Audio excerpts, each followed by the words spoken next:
Bonjour à toutes et à tous, bienvenue sur Misscom. Je suis Claire Négrier, révélatrice de personnalités d'entreprise.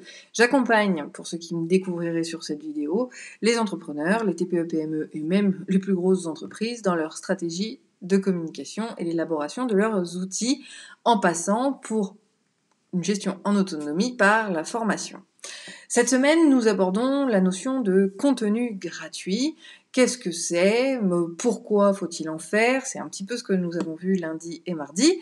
Et aujourd'hui, je vous propose une émission justement en contradiction, dans le sens où je vous propose de voir ce qu'il ne faut pas faire. Parce que je pense que avoir les exemples concrets des choses à éviter, c'est quand même plus facile de déterminer si ce sera pour vous ou pas.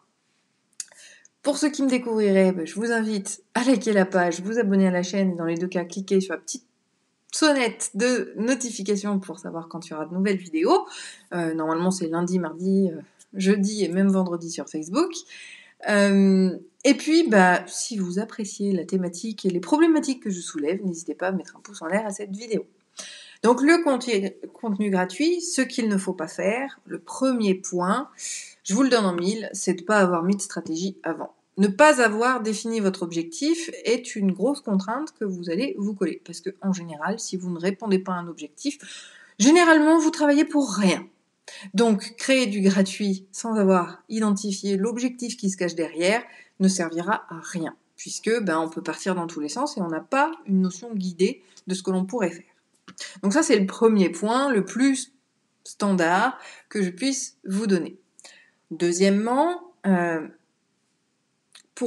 qu'il ne faudrait pas faire non plus, c'est créer du gratuit sans avoir défini la finalité de ce gratuit, autre que l'objectif, d'accord? Puisque dans l'exemple des opt-in, ceux qui vous proposent du contenu gratuit, je le mets entre guillemets, puisque finalement il n'est pas gratuit, l'échange c'est un mail, le paiement c'est un mail. Mais voilà, le contenu gratuit contre l'email sous-entendrait donc en amont une stratégie de mail marketing et de content marketing qui sera indispensable avec ce type de contenu. Donc, ne pas envisager la suite, le déroulé complet, donc on reste un petit peu sur de la stratégie, même s'il y a de la mise en place et de l'effectif, ne pas avoir prévu la suite de votre gratuit sera une grosse erreur également.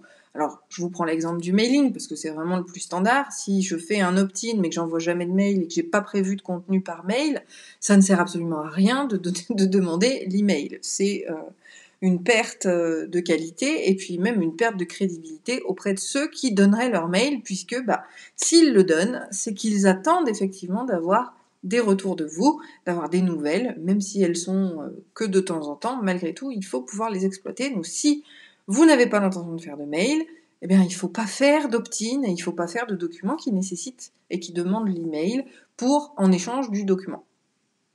Donc ça, c'est l'exemple le plus standard, mais j'ai envie de vous dire, ça marche aussi vis-à-vis de la périodicité, et de la régularité. Si vous n'avez pas l'intention de faire un article par mois, mettons, parce que c'est vraiment le strict minimum, alors la notion de blog, et là on parle vraiment de communication, puisque c'est le fait d'annoncer le terme blog, vous ne pouvez pas vous identifier votre ressource comme blog.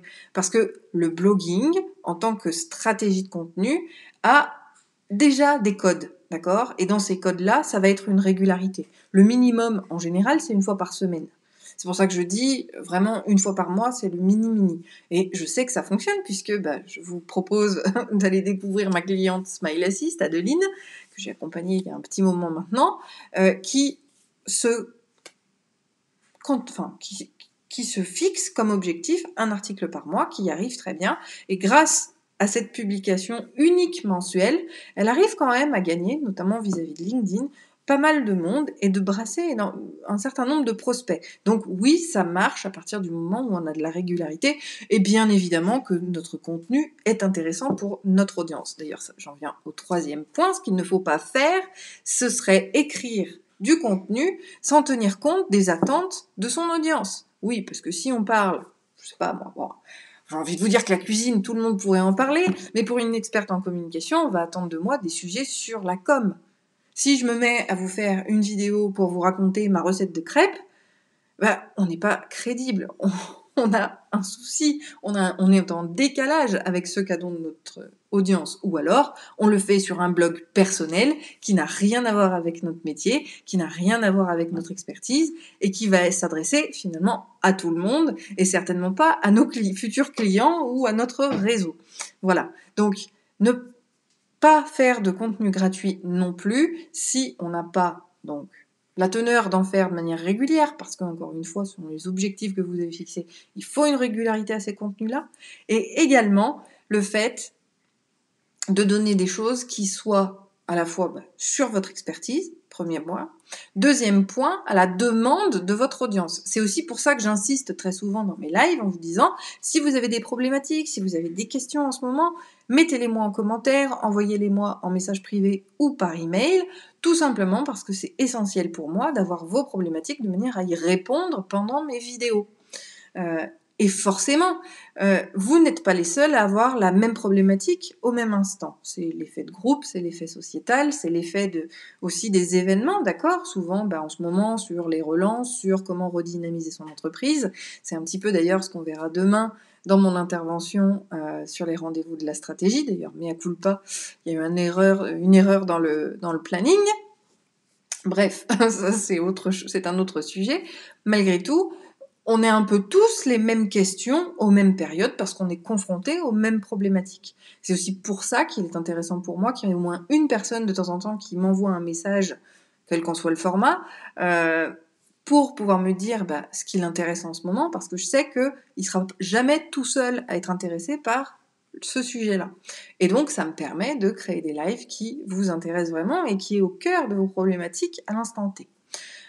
Et puis, quand les gens sont parfois en décalage ou qu'on a la redondance sur l'année, l'avantage c'est qu'avec les moteurs de recherche internes, que ce soit suite YouTube ou suite Facebook, vous tapez le mot-clé et vous retrouverez également les vidéos dans le moteur de recherche. Donc l'objectif c'est vraiment de pouvoir répondre à des problématiques réelles vis-à-vis de mon contenu pour vous. Et c'est la même chose pour votre contenu à vous. S'il répond à des questionnements, à des besoins, à des envies, parce que ça peut être de simples envies au départ, de personnes qui sont vos clients potentiels, alors oui, vous aurez suffisamment de ressources. Et c'est là qu'on a un intérêt justement à développer une communauté, avoir des gens qui sont dans l'échange continuel avec nous, enfin du moins régulier. C'est pour nous permettre justement, c'est le but du New Turning Content, c'est ça, c'est de pouvoir créer des contenus qui soient toujours au cœur des problématiques de vos lecteurs. Voilà, on va même parler de lecteurs plus simplement, ça permettra d'être beaucoup plus clair.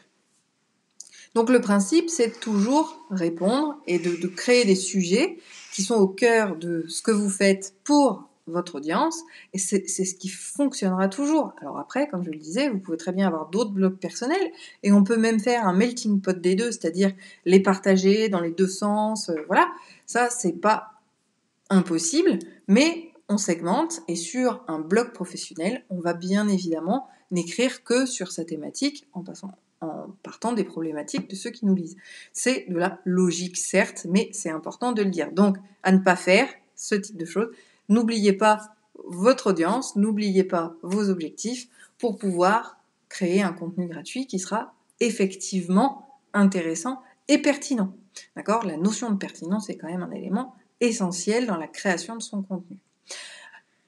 Ce qu'il ne faut pas faire, alors j'essaye d'en trouver parce que je pense que j'ai quand même dit les premiers. Donc, on a dit ne pas faire quelque chose qui n'a pas d'objectif, ne pas faire quelque chose qui n'a pas de réflexion ascendante. On a pris l'exemple du mailing, qui est que si on n'a pas créé les contenus et mis en place les contenus qui vont être le double opt-in, c'est-à-dire la validation d'inscription, qui va être le message de bienvenue, qui va être peut-être 2 ou 3 premiers messages qui vont être automatisés pour ceux qui rentrent et qui arrivent dans votre communauté, donc dans votre liste, dans votre mailing list, alors c'est pas la peine de mettre des opt-in parce que ce sera pas en place et c'est pas probant, et encore une fois, on a une perte de crédibilité.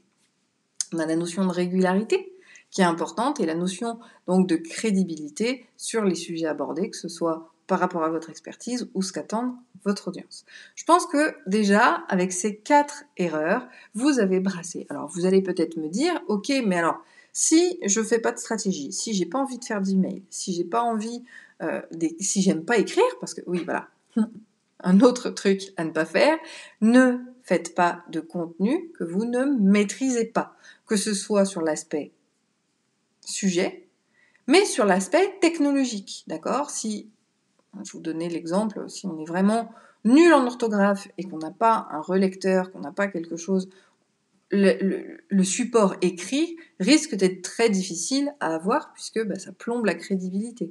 Si on a trop peur de se présenter en vidéo, alors la vidéo sera probablement pas le support à exploiter en priorité. Je le rappelle, on va d'abord exploiter sa zone de confort avant d'en sortir et d'aller sur d'autres supports. Donc le principe, c'est voilà, si on n'est pas à l'aise en vidéo, on va pas s'amuser à faire de la vidéo pour essayer de créer le contenu gratuit. C'est pas pertinent non plus. Et ça peut, surtout, quand on est, le principe de vous dire qu'il ne faut pas faire quelque chose qu'on ne maîtrise pas, c'est que vous allez vous décrédibiliser à travers l'outil parce qu'on est stressé, parce qu'on va bégayer, parce qu'on ne maîtrise pas, on oublie son sujet, voilà. Donc, toujours garder la notion de maîtrise du support de manière à garder la qualité optimale de sa communication. Et puis, si vous n'avez pas besoin de notoriété et si vous n'avez pas besoin de crédibilité, j'ai envie de vous dire, passez-vous du contenu gratuit et passez-le tout en payant. Tout simplement. Le contenu gratuit doit toujours répondre aux fameux objectifs que nous avons vus lundi. Et si vous n'avez aucun de ces objectifs-là à nourrir, alors vous pouvez passer à autre chose et oublier ça. Parce que je vous le rappelle, et c'est quand même un élément très important, c'est que bien souvent, ceux qui absorbent, je vais le dire comme ça, notre gratuit, ne sont pas des clients. Certes, nos clients lisent les contenus gratuits quand on leur partage, mais en termes d'acquisition, d'accord, plus on donne de gratuit, plus les gens s'attendent à du gratuit, et forcément, plus ils vont demander du gratuit. Et finalement, c'est un petit peu le serpent qui se mord la queue. L'objectif quand même qu'on a du gratuit, comme on a pu le voir lundi, c'est à minima de développer sa notoriété, sa crédibilité, et dans le meilleur des cas, d'avoir une acquisition client. Si au final, tous ceux qui profitent de vos contenus ne font qu'en profiter, je vous rappelle l'exemple pour moi de l'opt-in que j'avais mis en place. Je suis le parfait exemple de ce qu'il fallait pas faire et que j'ai réajusté du coup vis-à-vis de ça. C'est dans un de mes articles sur les relations presse, j'avais mis en place un opt-in pour récupérer le fichier presse. Au final, c'est tous les chargés de com qui ont voulu simplifier la tâche et pas faire leur job, ou les attachés de presse, et ils ont tous pompé et demandé mon fichier. Donc forcément, comme c'est automatisé, je le voyais bien, parce que j'ai des alertes, j'identifie les mails, je vois que c'est le mail professionnel qui est utilisé, j'identifie que c'est un chargé de communication, que c'est un tel, voilà. Mais au final, ces personnes-là, jamais elles ne vont aller acheter mes produits et services, même en termes de formation. Et je peux vous le dire parce que je leur ai posé la question, tout simplement, en leur disant seriez-vous intéressé par une formation sur les relations presse afin de faciliter votre travail et qu'il soit pris en charge, parce que j'ai aussi cette notion-là en tant qu'organisme de formation. La réponse a été majoritairement non. Ils avaient juste envie de faciliter leur travail et d'avoir ce gratuit-là. Donc, il faut aussi prendre cette notion en compte. Moi, je l'avais fait parce que je m'adressais surtout aux entrepreneurs en me disant c'est quand même une piste qu'ils explorent peu, et donc pour vous faciliter le travail. Maintenant, justement, cet opt-in-là, il n'était pas du tout juste, ni pour moi, ni pour vous, puisque vous, en tant qu'entrepreneur, vous l'avez pas exploité. Par contre, mes confrères, ils se sont donnés à cœur joie, et donc ça a été une erreur stratégique pour moi. Mais justement, et là, je vous dirais, le petit dernier du jour, ce qu'il ne faut pas faire, c'est de ne pas analyser ses actions et de ne pas prendre en compte les résultats de ces analyses. C'est-à-dire que moi, puisque je me suis aperçue que l'opt-in du fichier presse et plus globalement des relations presse n'était pas pris et les gens qui étaient intéressés par ce contenu n'étaient pas la cible que je souhaitais, alors ça ne sert à rien de le laisser en place puisque ce sera de l'acquisition de mails qui va augmenter mon taux de désabonnement, qui va du coup augmenter également cette notion de comment dire, j'ai perdu mon fil. La notion de crédibilité, puisque, voilà, schématiquement, quand quelqu'un s'inscrit pour avoir un document, et que c'est seulement le document qui l'intéresse, au prochain mail que vous allez lui envoyer, il va se désinscrire. Aujourd'hui, au-delà d'un taux de 2% de désabonnement, vis-à-vis du nombre d'abonnés que vous avez, vous allez être blacklisté. Si vous êtes blacklisté, ça va diminuer votre taux d'ouvrabilité, ça va diminuer votre la pertinence de votre domaine. Hein, c'est pas vous-même, c'est celui de votre domaine, c'est-à-dire qu'on perd des points en termes de référencement parce que ça reste lié. Donc tout est une notion, là encore, de qualité. Il vaut mieux n'avoir que 10 personnes qui soient réellement intéressées par votre contenu et qui soient susceptibles d'acheter que d'avoir 1000 personnes qui sont juste là pour vous lire le gratuit que vous leur apportez et ne jamais le transformer en conseil, en client, en achat de produits, peu importe vis-à-vis de ce que vous faites.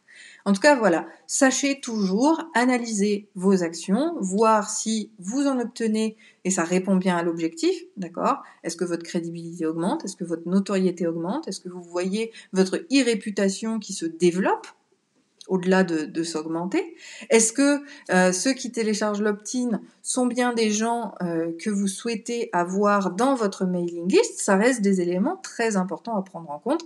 Et si ce n'est pas le cas, s'il y a quelque chose qui n'est pas en phase avec les objectifs que vous avez fixés, bien évidemment, il faut y remédier, il faut transformer, changer, modifier ou même supprimer ce que vous avez mis en place pour pouvoir vous réajuster. Et encore une fois, comme c'est pertinent, on perdra moins de temps en analyse, on perdra moins de temps à créer des contenus qui ne vous apporteraient pas ce qu'il faut, etc., etc. Sur ce, je vous propose d'aller analyser tout ce que vous avez fait jusqu'à aujourd'hui. N'hésitez pas à partager d'ailleurs votre expérience et ce que vous en avez retiré sous cette vidéo. On continue d'échanger sur la thématique avec grand plaisir. Je vous rappelle, vous pouvez commenter la vidéo, m'envoyer un mail à claire@misscom.fr ou également m'envoyer un message privé si vous êtes sur Facebook. Je vous souhaite une très bonne journée, un très bon appétit. On se retrouve donc demain sur Facebook pour le question-réponse et lundi sur YouTube pour la nouvelle thématique. Je vous souhaite une très bonne journée, un très bon appétit et je vous redis à lundi pour une nouvelle thématique. Ciao!